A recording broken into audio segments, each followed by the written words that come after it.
Yes, be ready for the dictation. Start. Under Section 8 of the Hindu Succession Act 1956, the property of the father who dies intestate devolves on his son in his individual capacity and not as Karta of his own family. Stop. Section 8 lays down the scheme of succession to the property of a Hindu dying intestate. Stop. The schedule classified the heirs on whom such property should devolve. Stop. Those specified in Class 1 took simultaneously to the exclusion of all other heirs. Stop.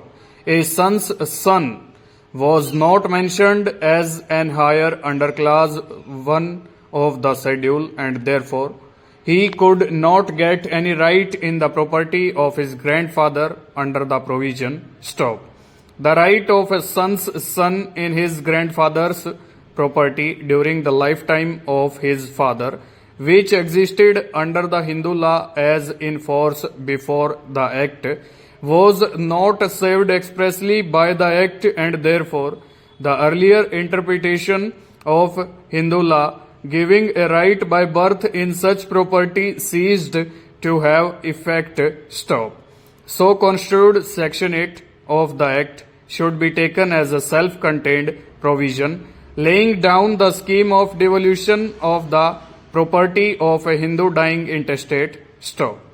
Therefore, the property which devolved on a Hindu on the death of his father intestate after the coming into force of the Hindu Succession Act 1956 did not constitute HUF property consisting of his own branch including his sons. Stop. The preamble of the Act states that it was an act to amend and codify the law relating to intestate succession among Hindus. Stop. Therefore, it is not possible when the schedule indicates heirs in Class 1 and only includes son and does not include son's son but does include son of a predeceased son to say that when son inherits the property in the situation contemplated by Section 8, he takes it as Karta of his own undivided family. Stop. The Act makes it clear by Section 4 that one should look to the Act in case of doubt and not to the pre-existing Hindu law. Stop. It would be difficult to hold today that the property which devolved on a Hindu under Section 10 of the Act would be HUF in his hand vis-a-vis his own son. That would amount to creating two classes among the heirs mentioned in Class 1, the male heirs in whose hands it will be joint Hindu family property, and vis-a-vis sons and female heirs with respect to whom no such concept could be applied or contemplated. Stop. Under the Hindu law, the property of a male Hindu devolved on his death on his sons and the grandsons, as the grandsons also have an interest in the property. Stop. However, by reason of Section 8 of the Act, the son's son gets excluded and the son alone inherits the property to the exclusion of his son. Stop.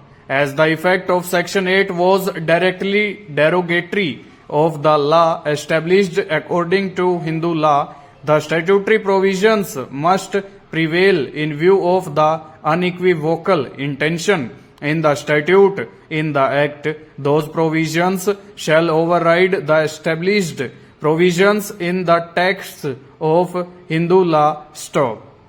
The intention to depart from the pre-existing Hindu law was again made clear by Section 19 of the Hindu Succession Act, which stated that if two or more heirs succeed together to the property of an intestate, they should take the property as tenants in common and not as joint tenants, and according to the Hindu law as obtained prior to Hindu Succession Act two or more sons succeeding to their father's property took a joint tenants and not tenants in common stock. The Act, however, has chosen to provide expressly that they should take as tenants in common stock. Accordingly, the property which devolved upon heirs mentioned in Class 1 of the schedule under Section 8 constituted the absolute properties, and his sons have no right